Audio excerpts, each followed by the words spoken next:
जब पति घर से बाहर चला जाए, उसे घर की चिंता न हो, बच्चे की उसके ऊपर जिम्मेदारी हो, और वो बगैर पति के घर में कैसे वो काम करेगी। जब वो पहली बार भिक्षा लेने के लिए अपनी पत्नी के पास गए, तब उन्होंने जब दरवाजा खोला तो सिर्फ उनका एक प्रश्न था कि आप जो पाना चाहते थे वो आपको मिल गया।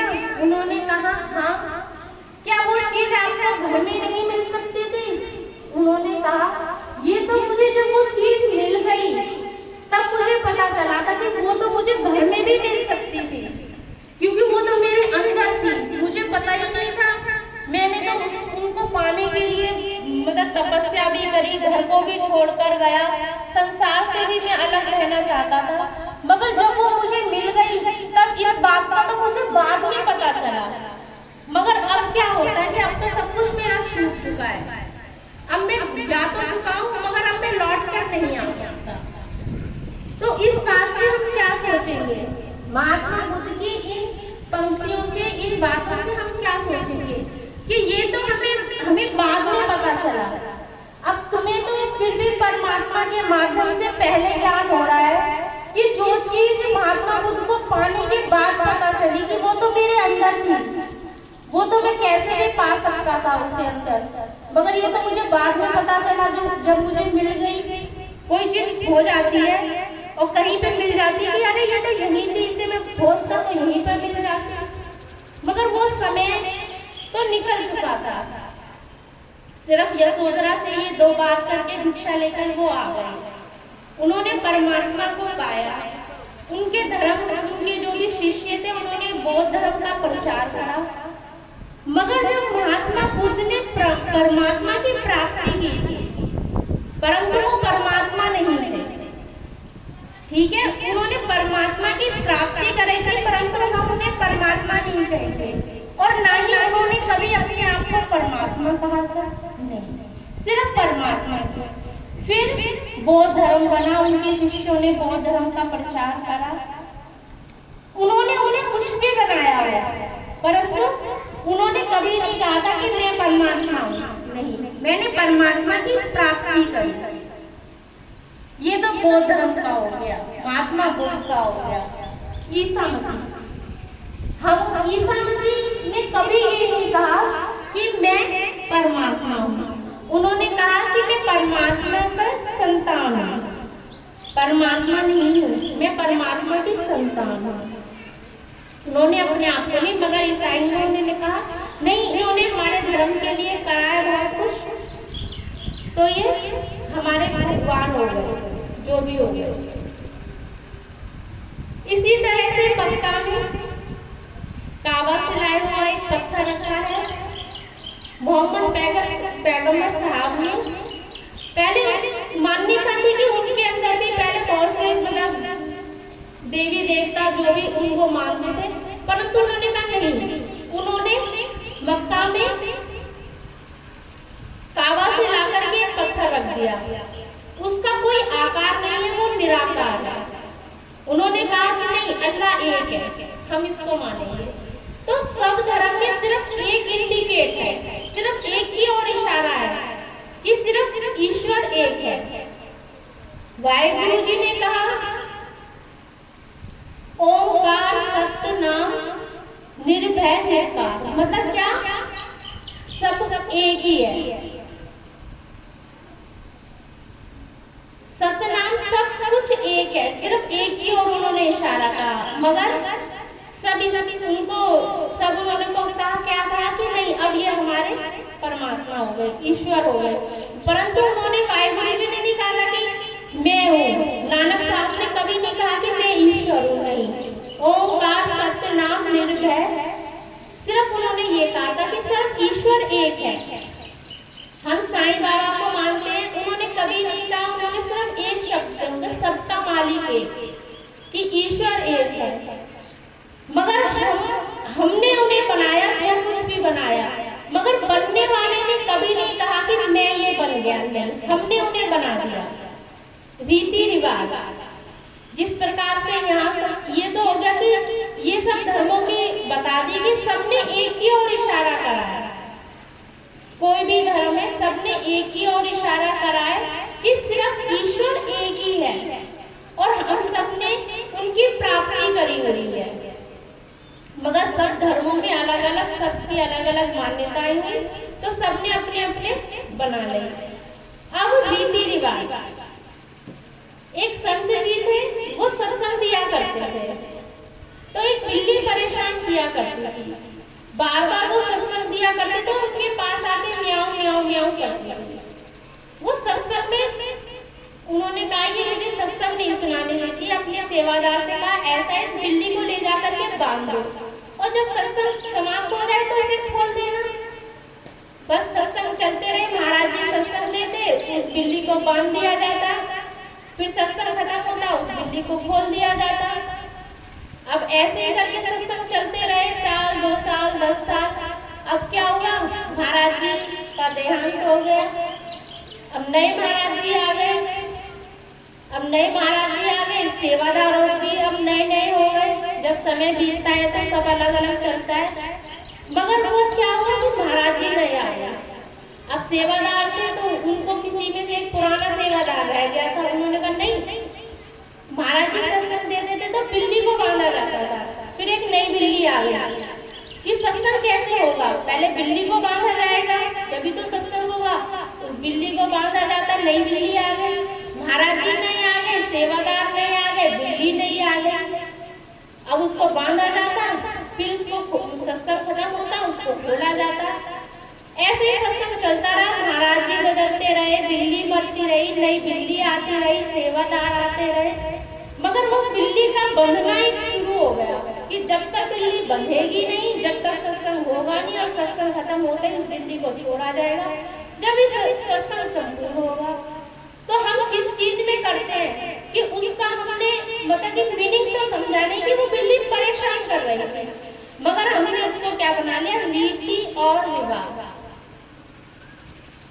रीति और रिवाज इसलिए वो हुआ था, वो तो सब भूल गए क्योंकि सब चले तो गए, मगर एक रीति और रिवाज रहेगा कि बिल्ली का बंधना, बिल्ली का खुलना, सत्संग का जब ही संपूर्ण होगा सत्संग। तो हम सब उस रीति रिवाज में बंधे हुए हैं। कहते बंधे को बंधा मिले, छूटे कौन उपाय, सेवा कर निर्बंध की जो पल में ले छुटाए। कि उस निर्बंध की सेवा करो ना। हम रीति रिवाजों में, धर्मों में, सब चीज में हम अलग अलग घुसे हुए हैं। जैसे कहा ना कि परमात्मा कभी नहीं कहता भूखे रहो, जैसे महात्मा बुद्ध ने भी ये बताया, और ये मैं नहीं, ये किताब में बता रही है, किताबों में भी लिखा है, आप पढ़ भी सकते हैं अगर उस चीज में डाउट हो, क्योंकि ये लिखा है। जब यशोदा के पास आए तो उन्होंने क्या क्या कहा, भूखे रहने से। हम सोचते सोमवार का भी करेंगे तो एक वर्ष से हमें फायदा होता है, तो हम सोचे अरे 2 भी रखो। हम 7 दिन और महीने और साल व्रत रखे तो हमें तो परमात्मा को जल्दी 1 साल मिला, 2 साल में प्राप्त हो जाएंगे। भाई 1 वर्ष से इतना फायदा, 2 वर्ष से इतने फायदे, 3 से इतने।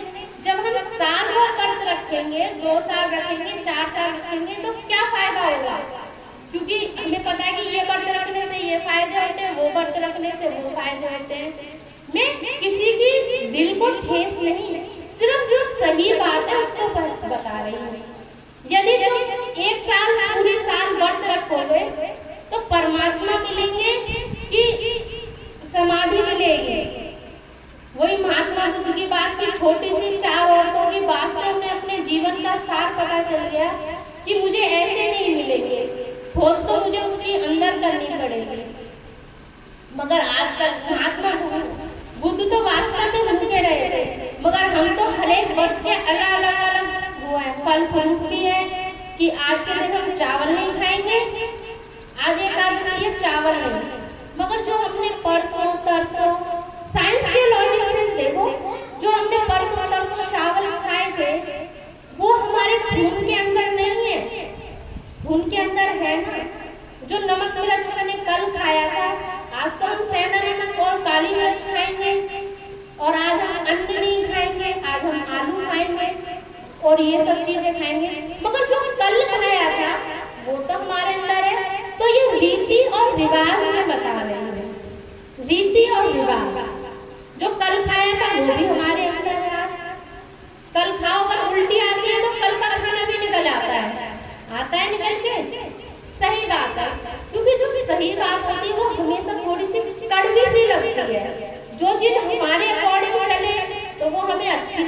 है। हम क्यों गुस्सा हो जाते हैं? टीवी का रिमोट चलाते हो, सभी अपने घरों में बच्चे से लेके बड़ा तक कोई न्यूज सुनेगा, कोई कार्टून देखेगा, कोई फिल्म देखेगा, सब रिमोट अपने हाथ में रखते हैं और अपने अनुसार उसको चलाते हो। मगर हमारा रिमोट किसके पास है?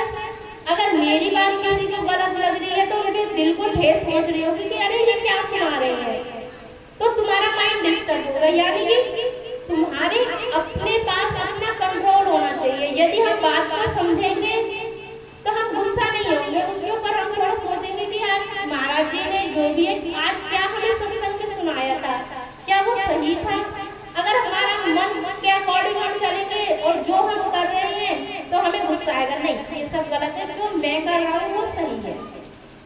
मगर ऐसा भी हो जाता है कि यदि हम उसको सही दृष्टिकोण से देखें तो हम समझ भी सकते हैं उस बात को, सही तरीके से भी जान सकते हैं कि गलत तो इसमें कुछ भी नहीं है।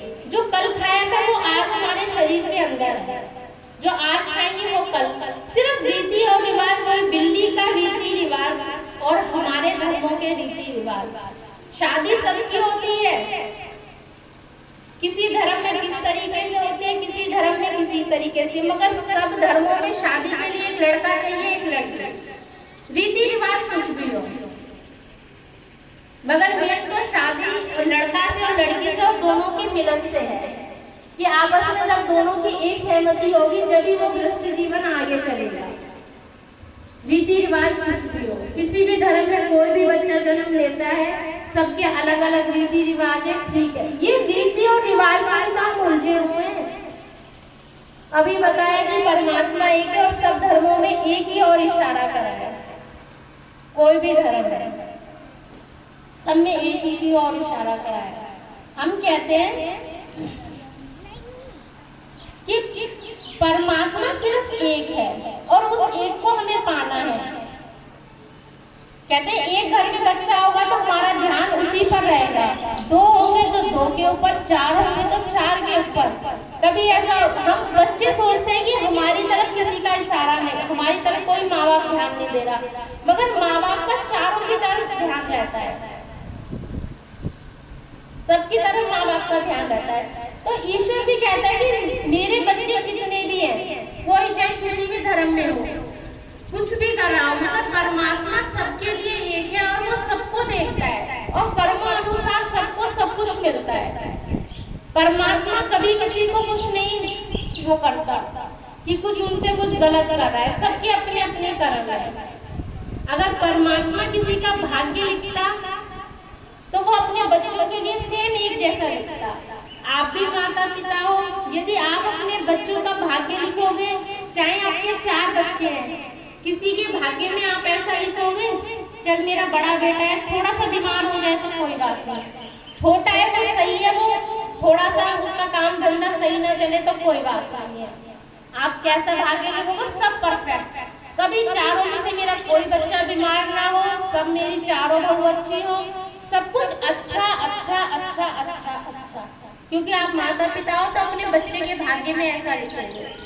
तो परमात्मा भी ऐसे ही लिखना चाहता है कि सबके लिए परफेक्ट और ये सही। फिर हमारे जीवन में कोई अमीर, कोई गरीब, कोई ज्यादा बीमार, कोई कम बीमार, ऐसा क्यों होता है? क्या परमात्मा कहते हैं